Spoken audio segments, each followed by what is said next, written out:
திமுக ஆட்சியில் 30 விழுக்காடு மட்டுமே மின்கட்டணம் உயர்த்தப்பட்டுள்ளது என சட்டப்பேரவையில் அமைச்சர் செந்தில் பாலாஜி கூறியுள்ளார். விவரங்களை தருகிறார் செய்தியாளர் மாணிக்கம். வணக்கம். மேலும் விவரங்கள் என்ன பகிரலாம்?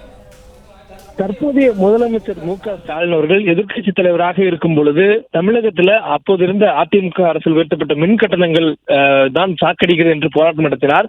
தமிழ்நாட்டில் மின்சாரத்தை தொட்டால் சாக்கடிக்கிறோம் என்றால் மின் கட்டணத்தை கேட்டாலே சாக்கடிது என்று போராடியவர் அப்போது எதிர்க்கட்சி தலைவர், இப்போதைய முதலமைச்சர் மு.க.ஸ்டாலின். ஆனால் தற்பொழுது அவரது ஆட்சிகளில் அதிக அளவு மின் கட்டணம் உயர்த்தப்பட்டிருப்பதாக அதிமுகவுடைய சட்டமன்ற உறுப்பினர் ரத்தம் விஸ்வநாதன் சட்டப்பேரவையில மின்சார துறையின் மீதான மானிய கோரிக்கையின் போது குற்றச்சாட்டினை முன்வைத்திருந்தார். இதற்கு பதிலளித்து பேசிய அமைச்சர் செந்தில் பாலாஜி, தற்போதைய ஆட்சி காலத்தில் 30 விழுக்காடு அளவுக்கு தான் மின் கட்டணம் உயர்த்தப்பட்டிருப்பதாக தகவலை தெரிவித்திருக்கிறார். கடந்த 10 ஆண்டு கால அதிமுக ஆட்சியில 52.9 விழுக்காடு அளவுக்கு மின் கட்டணம் உயர்த்தப்பட்டதாகவும், ஆனால் இந்த 4 ஆண்டு கால திமுக அரசின் போது 30 விழுக்காடு மட்டுமே மின் கட்டணம் உயர்த்தப்பட்டிருப்பதாகவும் தெரிவித்திருக்கிறார். மேலும் யார் ஆட்சி காலத்தில் மின் கட்டணம் அதிகம் உயர்த்தப்பட்டது என்பது குறித்தான விவாதத்தின் போது இந்த கருத்துக்களை இருவரும் பகிர்ந்து கொண்டனர்.